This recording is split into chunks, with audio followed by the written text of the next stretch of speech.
Welcome to Pittsburgh Sportsline. We have a live show here, a lot of sports to talk about. I'm Al Levine, the talking machine. I'm with Smoking Jim Frazier here, Chip Hayner, the Prophet, and Big Mike Butera. We can't find him. I think he's at the Yankee game. We're not going to ask him what's in his mind because we changed it. What we're going to start the show out is like we do all the time.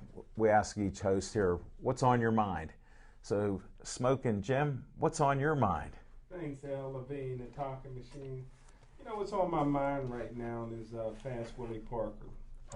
Fast Willie Parker, and he and I, Fast Willie Parker's contract was up after the 2009 season with the Pittsburgh Steelers, and Fast Willie Parker and I kind of fell out a few days before he signed with Washington Redskins. And for the people that don't know Willie Parker's story, Willie Parker was recruited in the year 2000 to play football at North Carolina by Mack Brown, who's now at the University of Texas.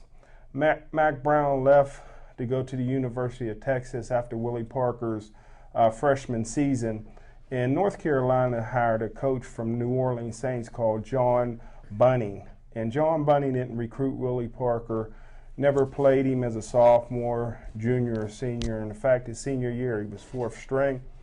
And how Willie Parker actually got to the Pittsburgh Steelers was a great story. Dan Rooney's grandson, who was a tough football player for Washington and Jefferson. And after he left Washington and Jefferson, he went to North Carolina to coach high school football. And his high school played against Willie Parker's high school, and Willie Parker pretty much ran up and down the field on Rooney's high school and scored about 5 or 6 touchdowns. And he pleaded with the Steelers to sign Willie. So in 2004, which was the Big Ben Roethlisberger's draft, they brought Willie in as an unsigned free agent, and the rest is history. Over 5,000 yards with the Pittsburgh Steelers, Super Bowl record 75-yard touchdown. 2006, he was MVP of the Pittsburgh Steelers. Well, Willie Parker, he had got a little bit big, and he got mad at the Steelers in 2008 when they drafted Rashard Mendenhall in the first round. And then after the 2009 season, he would not even return Mike Tomlin's telephone call. So I ran into Willie Parker, who was a hard worker, used to work out at odd hours in the middle of the night. And I ran into Willie, and I said, Willie, you know what? When you were at college, did you ever dream of winning the Heisman Trophy? And he nodded his head, yes. I said, you know what, Willie, I never told you this, but I always wanted you to win the Heisman Trophy. I said, because you'd have been the first kid from Clinton High School to win the Heisman Trophy. I said, you would have been the first player in North Carolina University's history to win the Heisman Trophy, and you would have been the first fourth-string running back to win the Heisman Trophy. And he didn't like that too much. And I said, Willie, I says, the Pittsburgh Steelers like you. You could play here 15 years. They love your speed.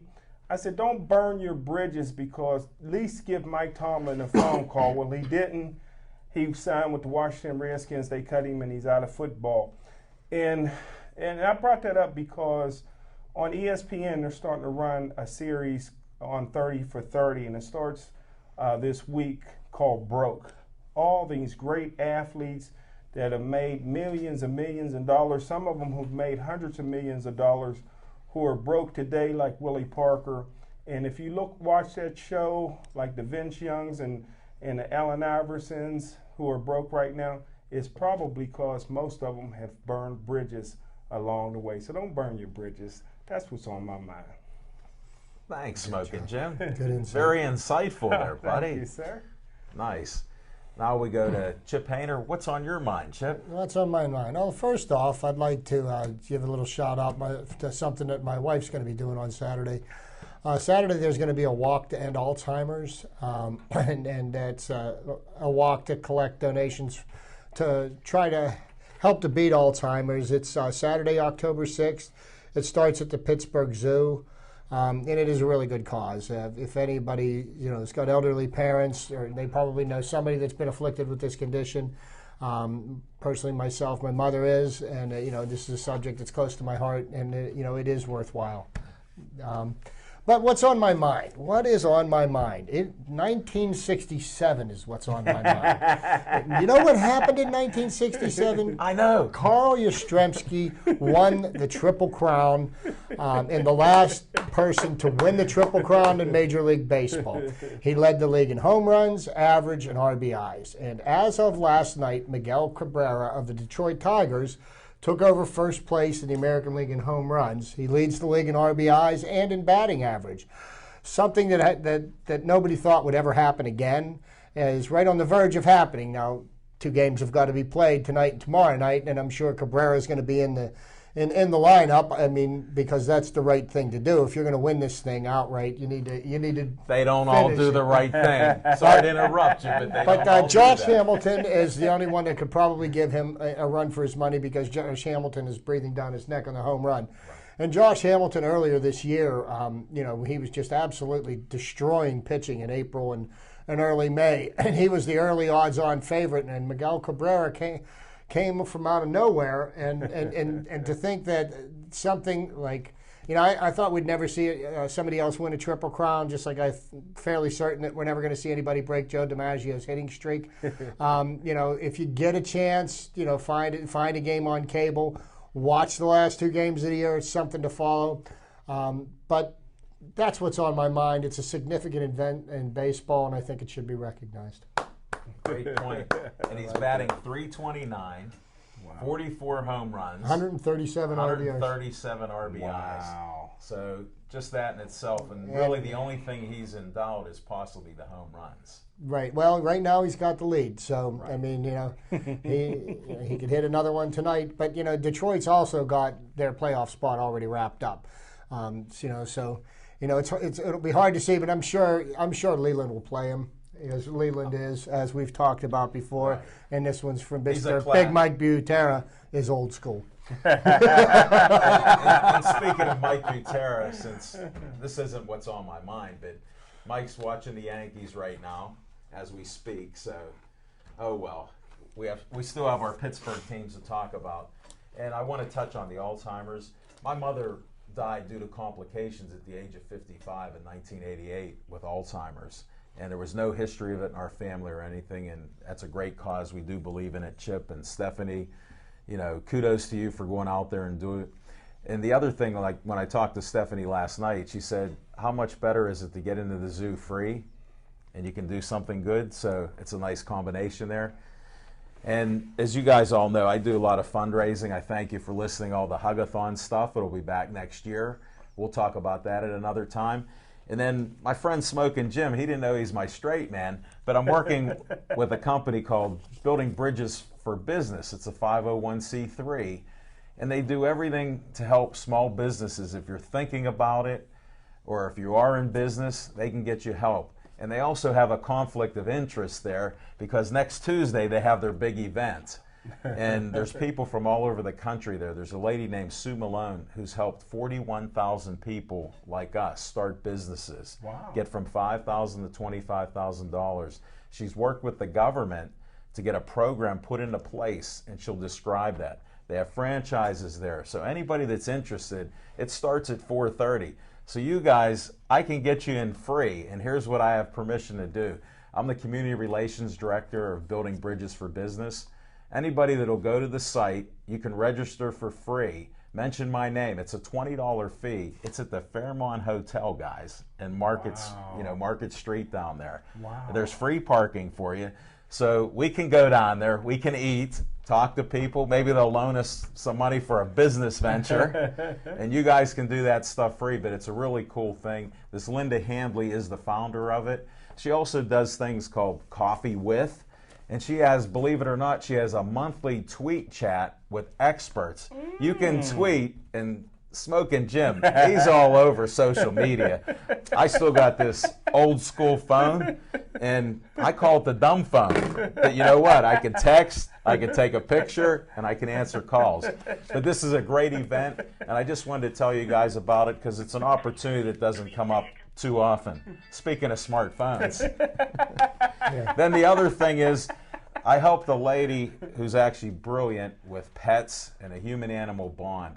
And what she come up with is this concept with a pet magazine in Pittsburgh. And we just hit the streets a couple weeks ago, and we're getting great feedback. So anybody that likes pets, I'm not charging you for advertising today, but you can call up anytime there. Go to the website, and in 2 weeks, she's going to have a website that's 10 times better than what she has at least.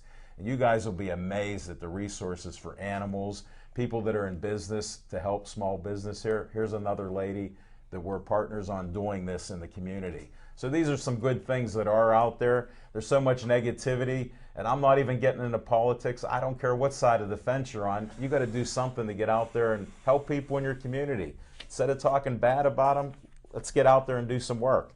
Anyhow, what's on my mind with sports? We can talk later about this stuff, fellas, but there are free tickets there.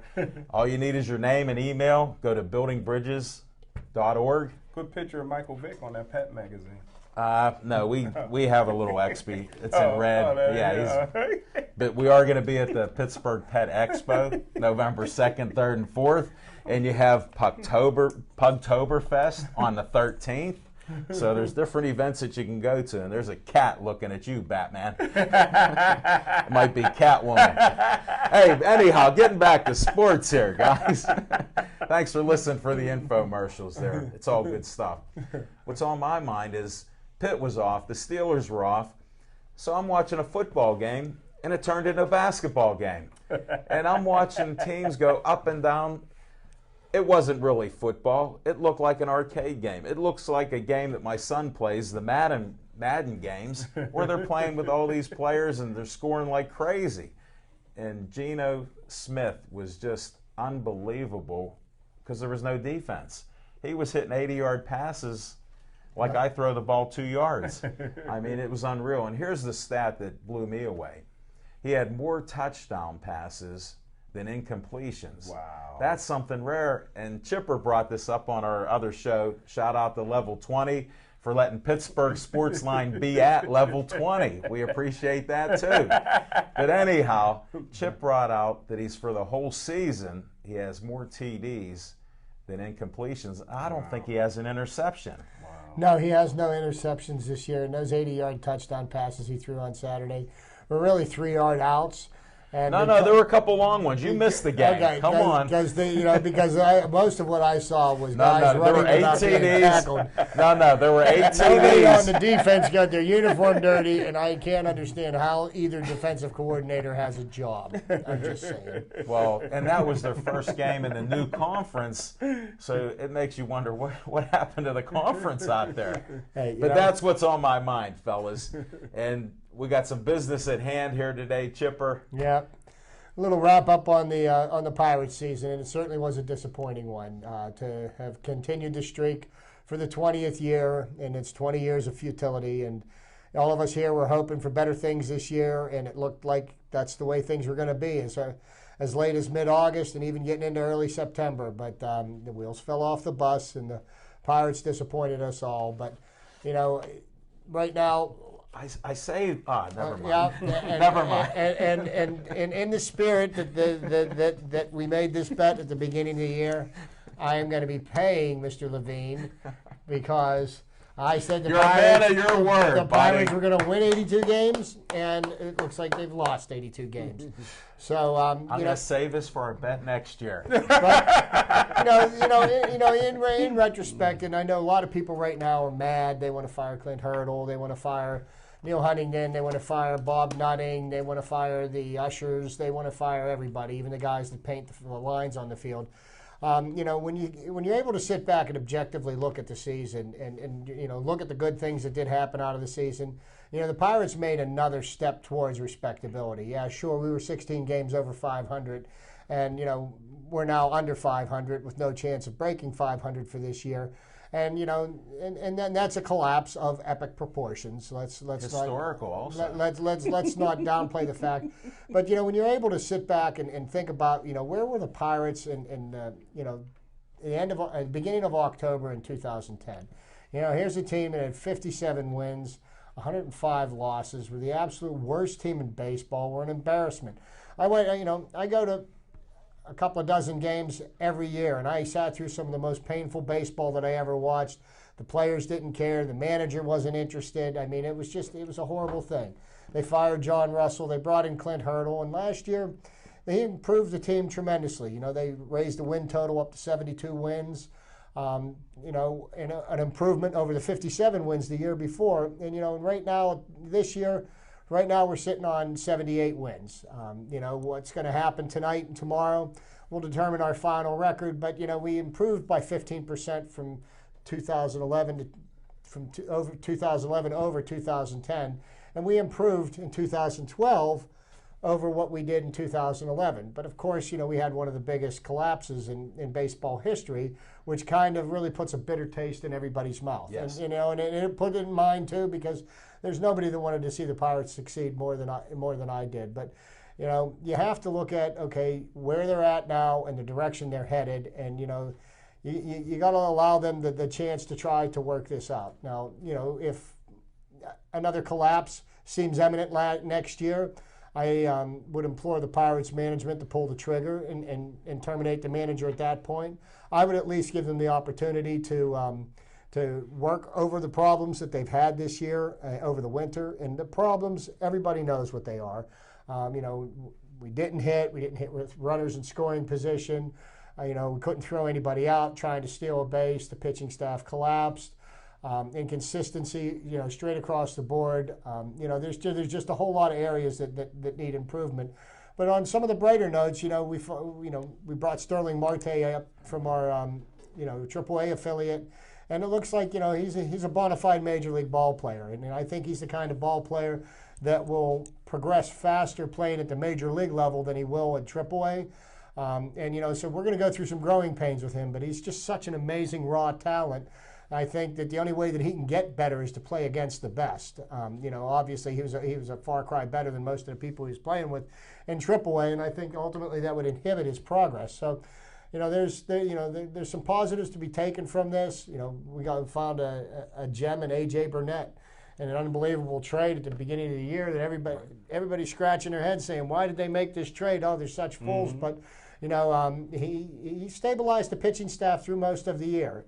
You know, obviously it had its problems, and you know, they're going to work on bringing in some new arms and you know, finding out what they need to do to get James McDonald's head screwed back on straight, because for half the season this guy was pitching lights out. I have a theory, Chip. It's not his head that's screwed up.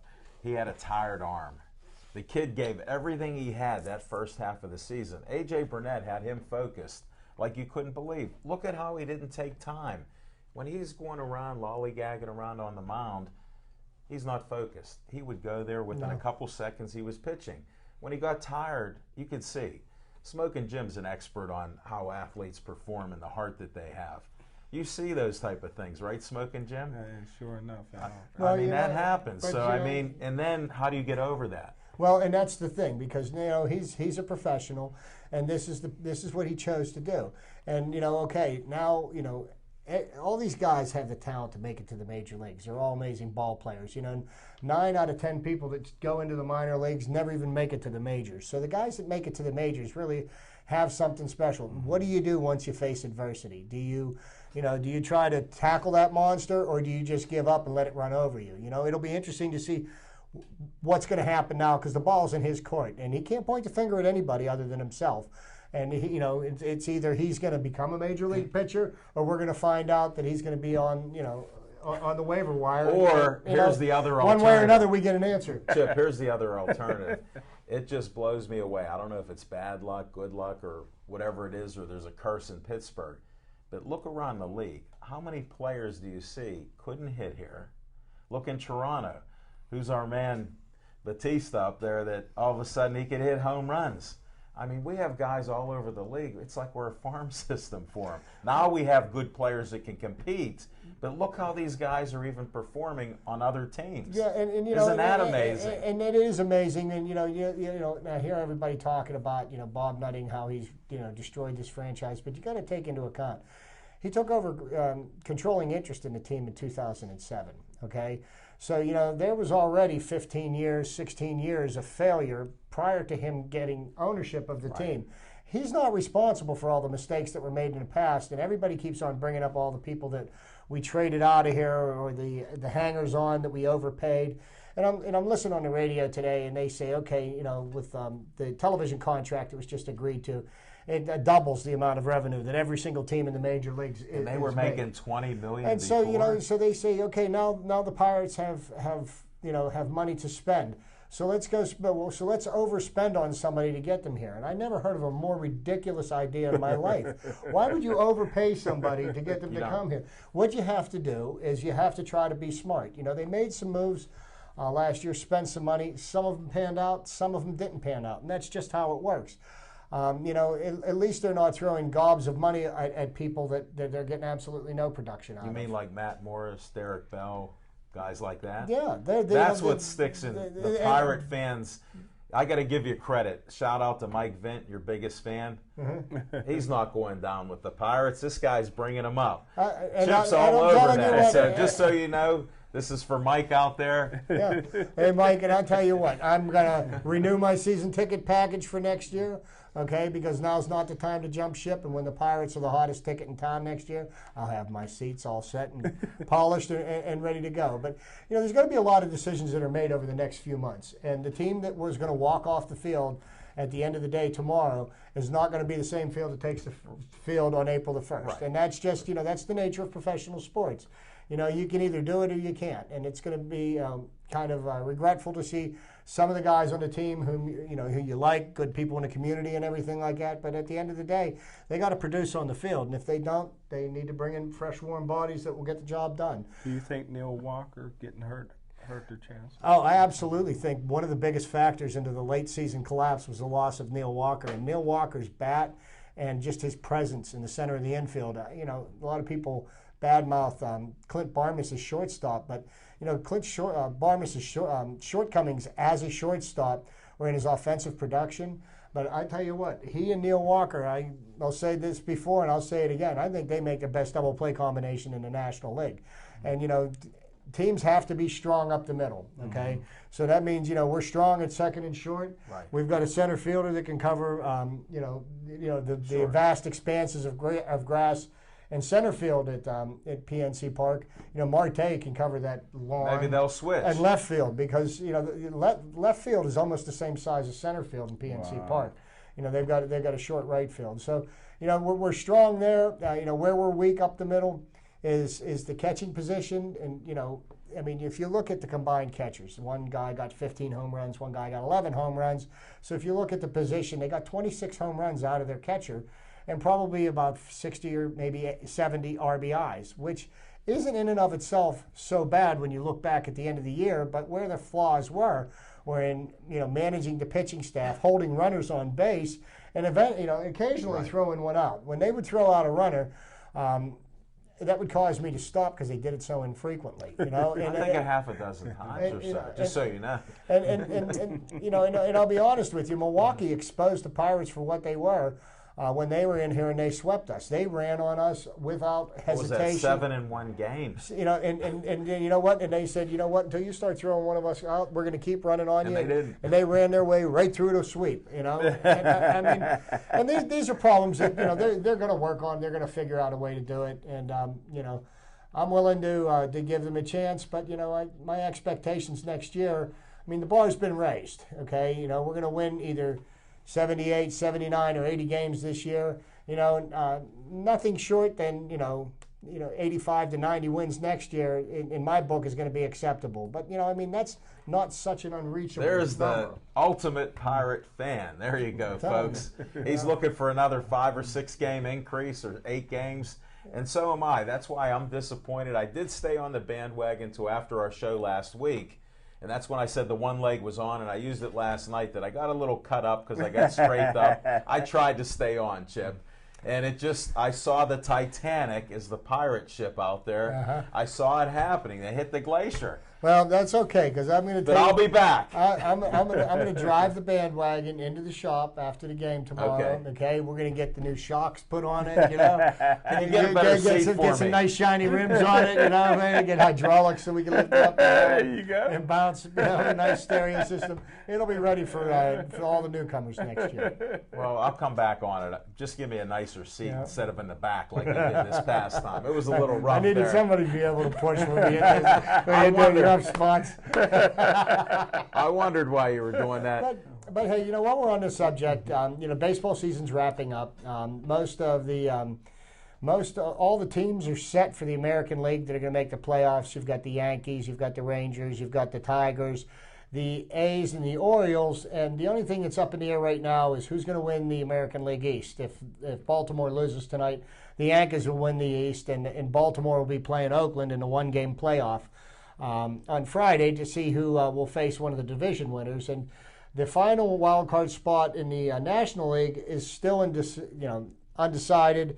The Dodgers got themselves back into the game by winning last night, and the Cardinals lost. So, we could see either the Cardinals or the Dodgers, which, led me to think about, this is the first year that they've used a second wild card team in both leagues. And they did this because they want to, keep fan interest going. Kept us going. They kept a lot of teams had hopes towards the end of the year. But I'm thinking, with as much money as baseball brings in, I think, a one-game playoff just to me doesn't seem like a fair reward for the teams that they went through a 162-game season and qualified for the playoffs. I think what they ought to do is they ought to take both wild card teams, play a 3-game series.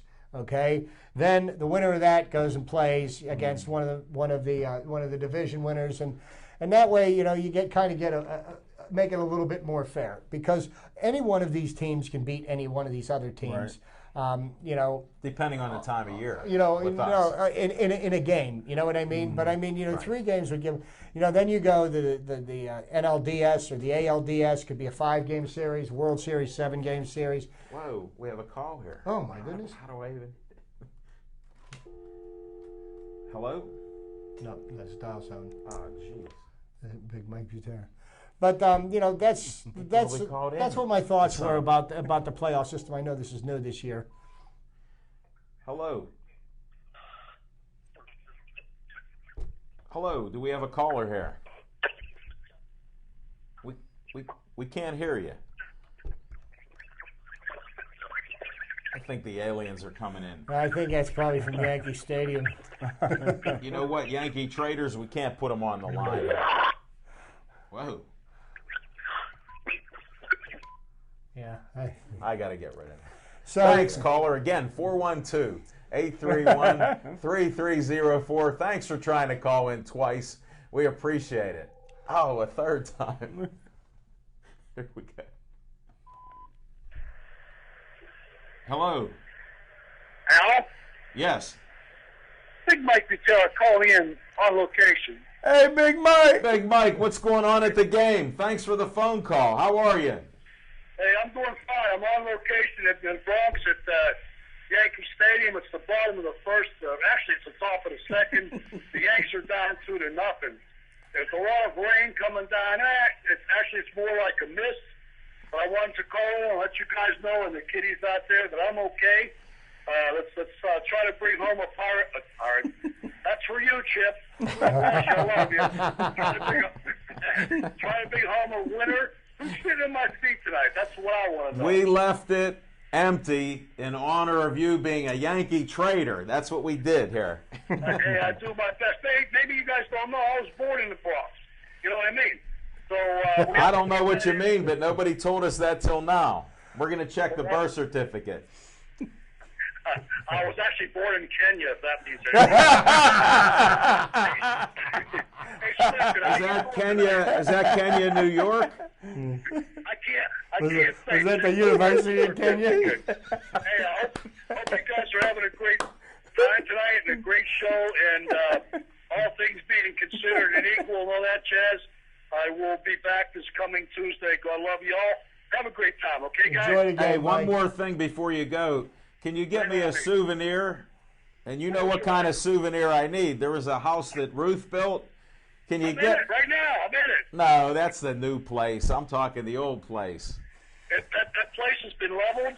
There's nothing there except for a ball field, different sports. It's just a field. They can play anything there that they like. Soccer, football. It's open to the public. I'm sure they have leagues there. But there is no such thing as the house that Ruth built any longer, and it's not a shame. It's just the The sign of the times in progress. Well, could you at least get me a baseball signed by Babe Ruth or something? Have a nice day, Mike. Hey, Mike. Okay, have a great time and a safe trip back. We'll see you next Tuesday. Thanks for calling in. All right, guys. Have a good time. Thanks. Bye. Bye. Well, okay. So There's our Yankee fan report. There's our Yankee, our on-the-spot Yankee reporter. But, when you look at the going into the playoffs, you look at surprise team of the year is the Baltimore Orioles. Baltimore Orioles could win the American League East this year. Aren't they only a game back? Yes, they're one game back with two to play, and they're playing the Red Sox. No, the Yankees are playing the Red Sox. Baltimore's playing Tampa. Right. And, Baltimore, it's been 16 years since they've made it to the playoff. And, Baltimore is another one of those storied franchises that, basically owned the American League East in the 70s. Earl Weaver was really doing some pitching staffs, Yep. Hall of Famers. So, it's good to see them back in the limelight. It's always nice to see some of the old favorites back. It'll even be better when we see the Buccos in the postseason next year as well. See, Oregon and Bucco talk. And I know people out talk. there are telling me I'm crazy, I'm an idiot, I'm a fool. I may be all of the above, and I don't care what people think about me. I love my Buccos, and I'm going to continue to root for them regardless. So, let's go Bucks, and we got to get the NFL scout in here. All right, because this NFL scout, Smoking Jim Frazier's been sitting so patiently that he ran out of sucker, so he got to talk to us. What's going on in the NFL, brother? What happened last night? You know what? I didn't see the game, but like Chip and I talked about before, and you as well, Big L, that Tony Romo is, to me, a horrible superstar quarterback. This is a guy every year. You got an owner like Jerry Jones that put a lot of money into the team, into the stadium. He's a tyrant at times as an owner, but he puts the money in. And when you put all your eggs in Tony Romo's basket, who's always going to collapse in December and January, I think that's what you're going to get. And they have a tough division. So 5 turnovers against anybody. A couple was returned back for touchdowns. You're not going to win the football game, especially against a good team like the Chicago Bears. So Dallas Cowboys are in a lot of trouble right now. And the reason I brought it up is, no offense, but you were on a hot streak until the referees did you in last week. Now they put you on a losing streak. And you're my friend. I don't want to see this. Don't be betting the house anymore. In Jim's defense, one streak ends and another one begins. There you go. Whoa. Yeah, but like Bob Prince always said, the hidden vigorish. The more you lose, the closer you are to a win. The more you win, closer to a loss. Smoking Jim just suffered both of those, so he's ready for a new streak, fans. But, getting back to the Tony Romo issue, I felt this, and I've actually got 2 favorite football teams. My first favorite football team is the Pittsburgh Steelers, and always has been and always will be. And my second favorite team is whoever is playing the Cowboys. And I've been a lifelong Dallas Cowboy hater. I started hating the Cowboys, I believe, when I was 7 or 8 years old, when Bart Starr snuck the ball in the ice bowl and on the frozen tundra of Lambeau Field. But so it's been a lifelong thing, and I kind of like seeing Tony Romo as their quarterback. Because I know that whenever it comes into a big game in the national spotlight, Tony Romo's penchant for shooting himself in the foot, usually comes to the forefront. What do you mean, he can't swallow the apple he's chewing on, or whatever it seems to be, he doesn't seem to make good decisions under pressure.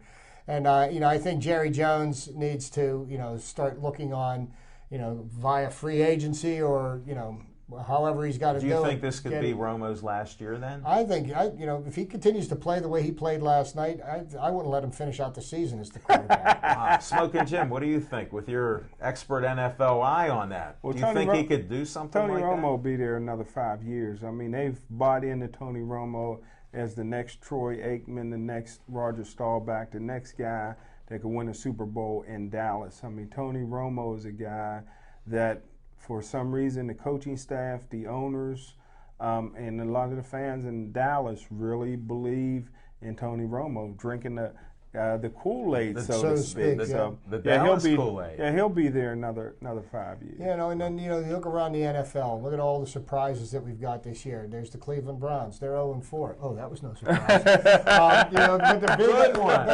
but the big surprise, more than anything else, and I knew the Saints were going to have some troubles this year because of the bonus gate or whatever you want to call that. But the Saints being 0-4, and their defense is in a shambles. They don't seem to be able to stop anybody.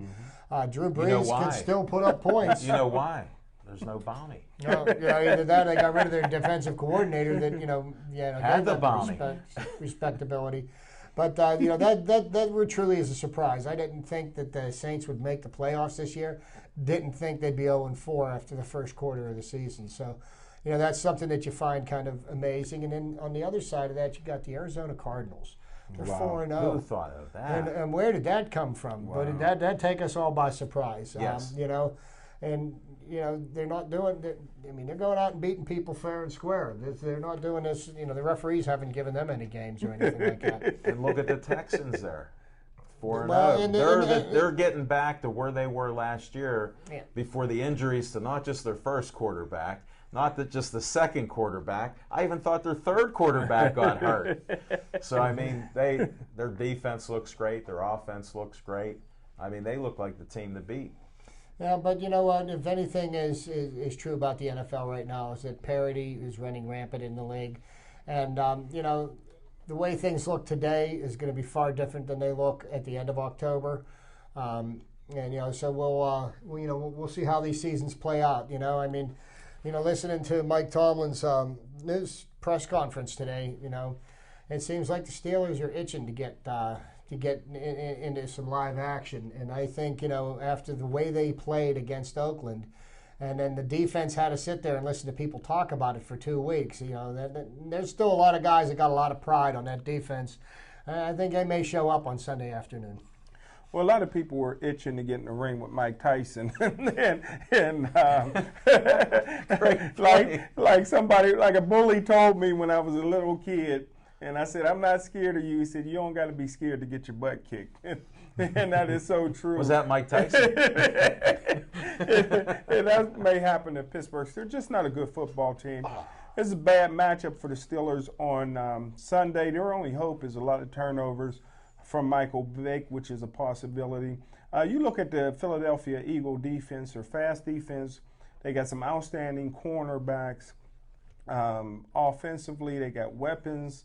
They can move it down the field very quickly, and I would hate to see Larry slow a foot trying to cover Shady McCoy. That's going to be a mismatch all day. So, and when you play a guy like Michael Vick, you're pretty much playing 10 against 11 because you have to keep a spy in the middle of your field just to keep Michael Vick in the pocket. So the Pittsburgh Steelers, if you look at it, like I said, they're not a very good football team. Don't get fooled by the black and gold uniforms. It's the players that's in the uniforms that are imposters. They beat the New York Jets. That's the team that they're going to hang their hat on. New York Jets lost 34-0 this weekend. The Oakland Raiders got blown out this weekend.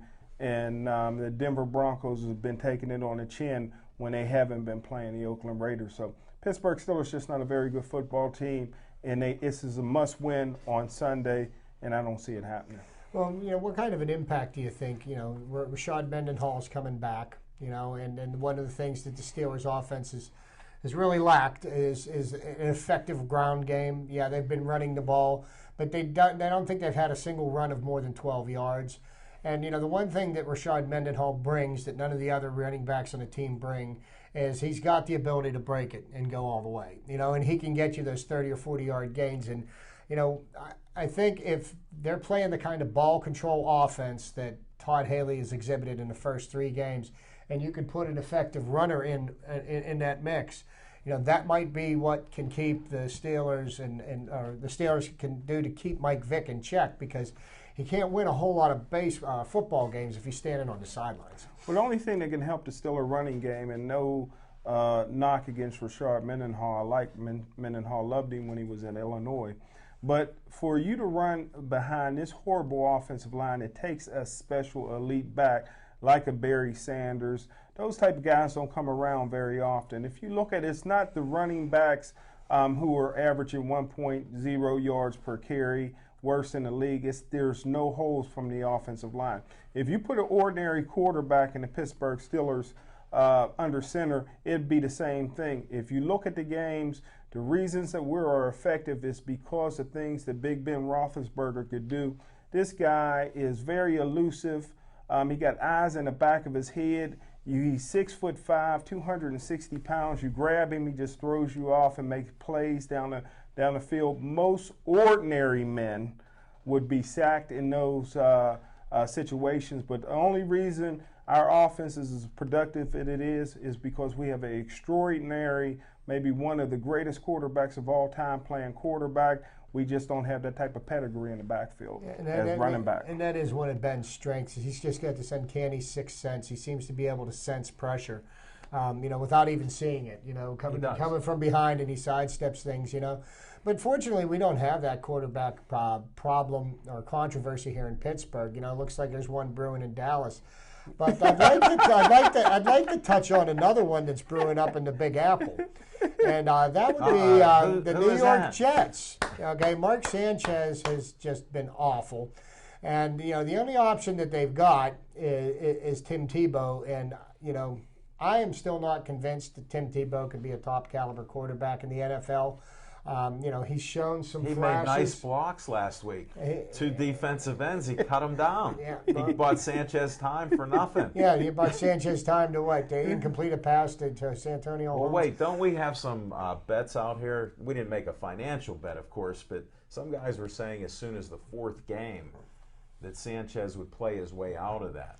I said 6 games because I was an optimist. He's well on his way. So the fourth game. He's well on his way, and then on top of the fact that they're both the quarterbacks are inaccurate on their best day, they lost the only wide receiver that they had that's worth anything. Santonio Holmes went down. We don't know how long he's going to be out. They said that there was no structural damage or no fractures on his foot, but they expect him to be out for several weeks. And the Jets just don't have.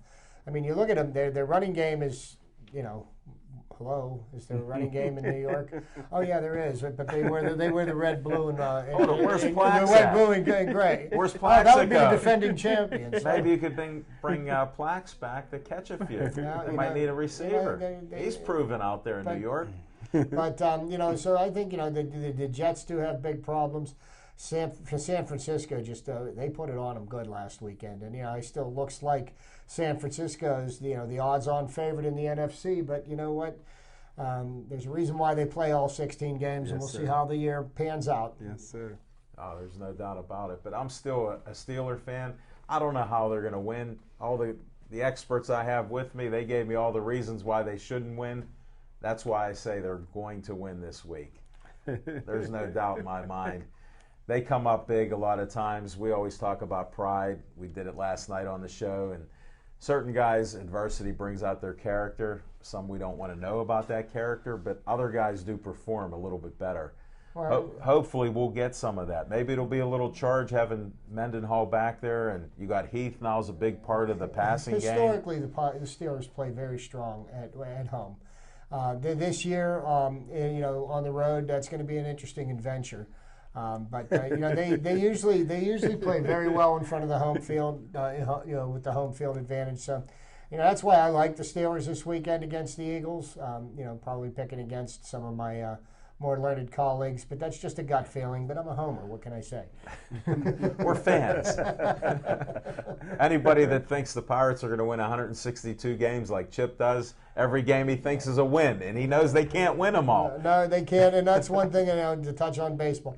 That 162-game season, it is the great equalizer, because I tell you what, if your team has flaws, they will be exposed by the end of the year. And, for example, the Pirates' flaws were exposed. And, we know what the problems are. Everybody in the world can identify the problems.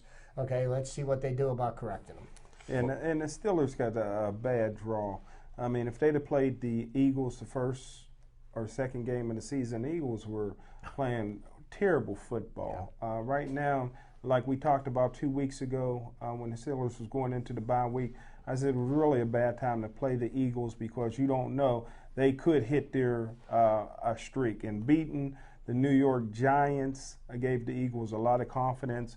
Team is starting to really come together. They're starting to get their swag back. And they're going to come in at Heinz Field, very confident football team. And a football team that's expected. I mean, don't forget, no matter what happens, the Steelers could lose the rest of their games. And Mike Tomlin will still be retained as the coach. Absolutely. But if the Philadelphia Eagles, they have to go to the playoffs and maybe even the Super Bowl for Andy Reid and Mike Vick to come back next year. So that's a team that's hungry. It is a team that's hungry, and they did play a good game against the Giants. But let's not lose sight of the fact that the Giants lost that game by missing a 54-yard field goal as Klein was running out that was just short. That ball goes another 3 feet, and you know what? And all of a sudden the Eagles are the ones that are reeling. You bring up a great point. Look at this weekend. How many kickers were on the line for doing that? Look at Conda from the Ravens, 0 for 3. And when it counted, he made one. Wow. Well, yeah, So I mean, kicking was a key. Oh, that kind of for the Redskins, you mean? But I mean, he was from the Ravens. He was. He was hated there. We liked when he missed those kicks. No, he missed that kick in New England, and it got him an exit. Right. Because that's kept them from making it to the Super Bowl. Let me ask you guys this. I mean, I'm still. These rules is getting me like Miller got a catch taken away at the Raider game. Heath Miller, because it was clearly a catch, but they said you get to make a football rule. Remember the Ravens in New England?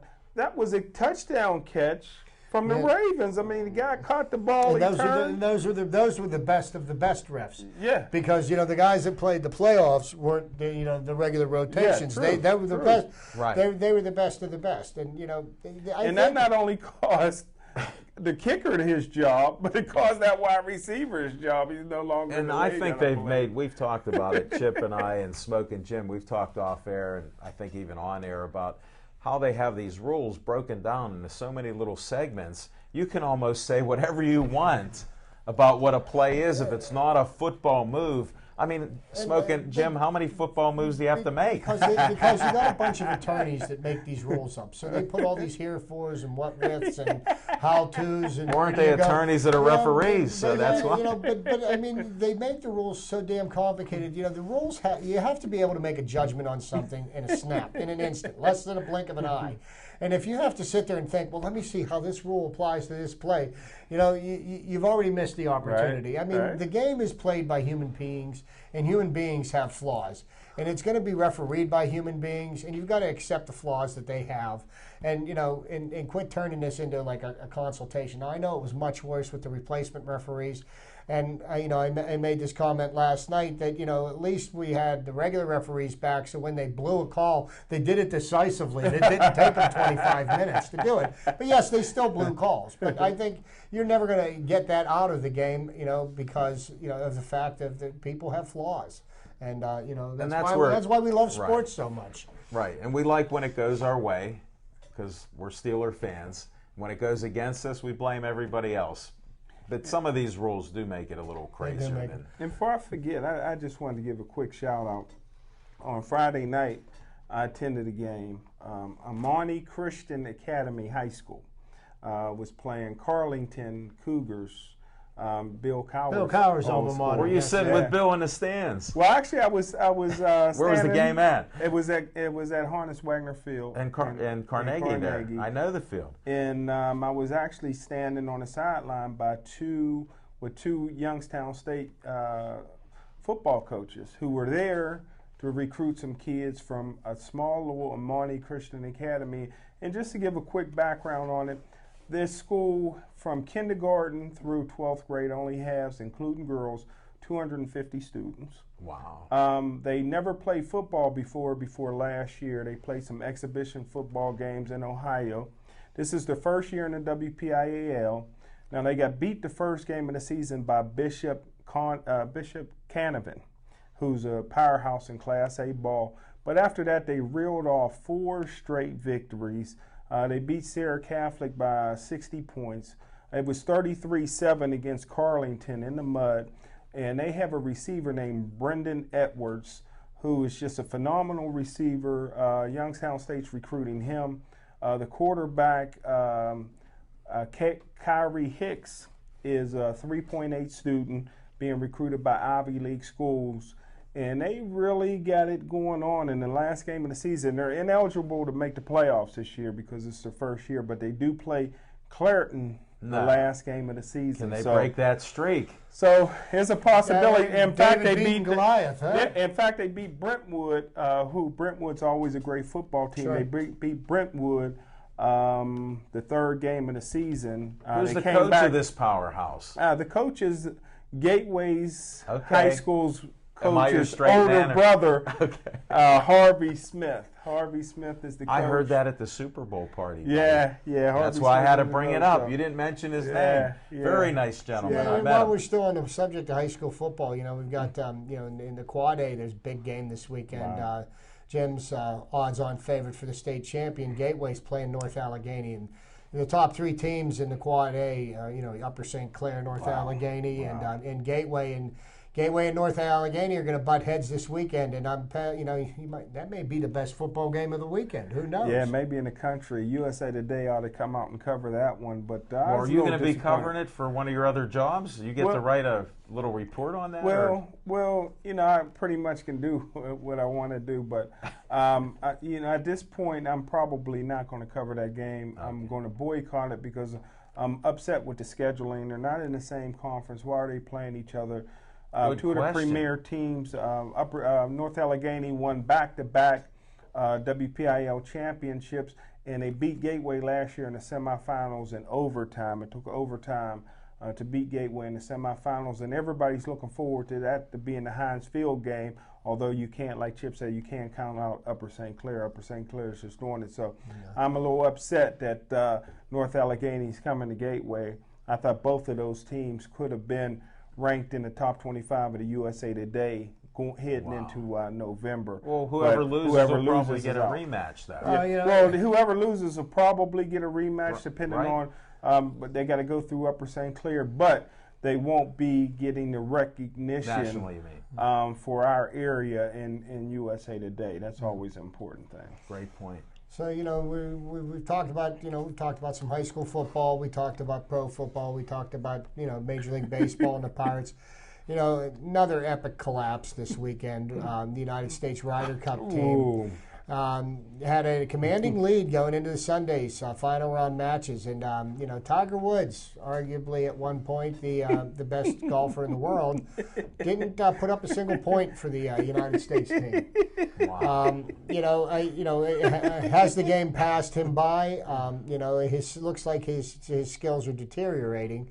And the Americans, you would think with all the advances we have in everything here, training methods and everything, that, this is a sport that we should, easily dominate, but apparently the Europeans,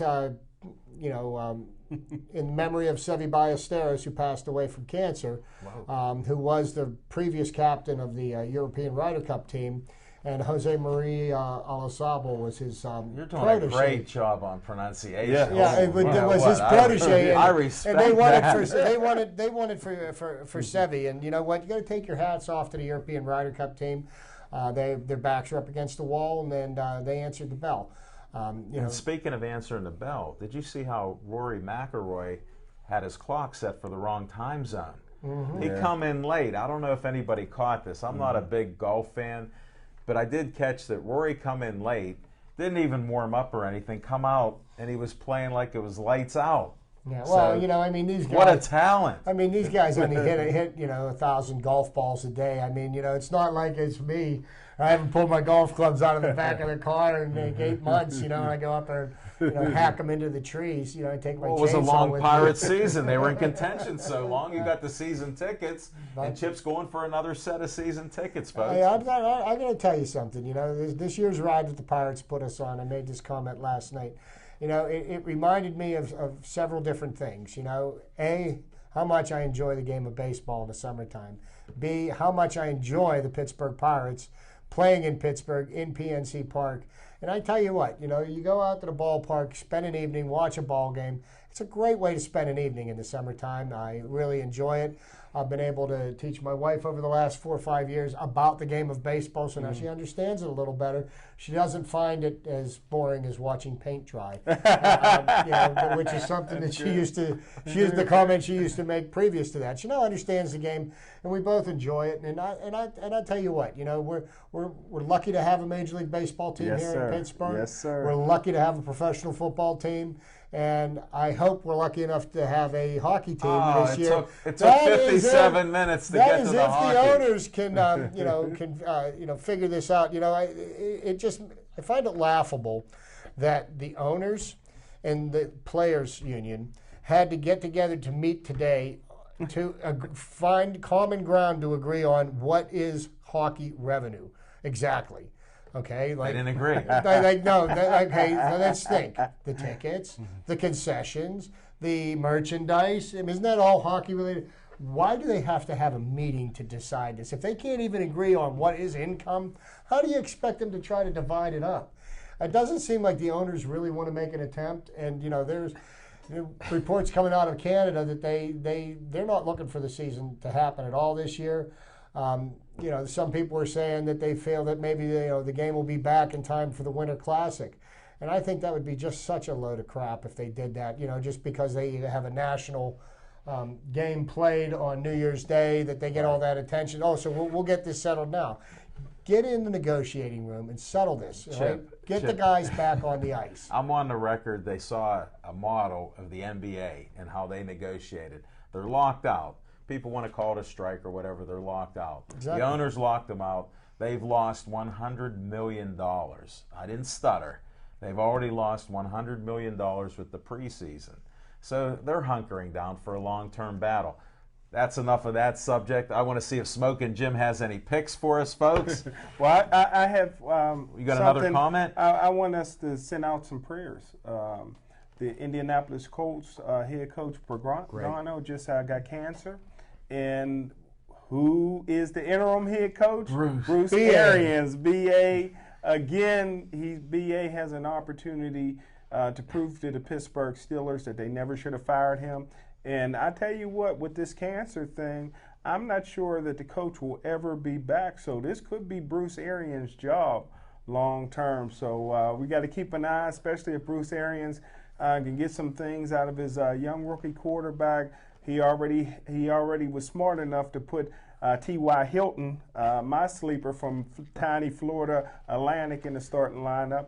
And I tell you what, could be Bruce Arians' job. And on that T.Y. Hilton thing, Jim, I picked him up off the waiver wire for my fantasy team last weekend while he was on a bye. But, to speak to the, Pagano's battle with leukemia, and, my prayers go out to him and his family. They've got a long road ahead of them. One of the things that, what is it? Is it Jim Irsay? Is that the owner of the? Yes, sir. Okay, his You dad. got to make this quick, Chip. Okay. We're almost out. He's already talking about the coach like he's already gone. He says, I don't expect him back this year. Nobody ever said it, but the owner's already saying that. Like, just ignore that. But folks, we'll say our prayers. Let's focus on pray for the poor coach with leukemia that he comes back. You guys can call in. You can talk to Smokin' Jim Frazier, Chip, the Pirate Prophet Hayner, Al Levine, the Talking Machine. Thanks for watching the show. Our phone number is 412-831-3304. See us on YouTube. You'll see this show again. Thanks again, folks. Have a great evening.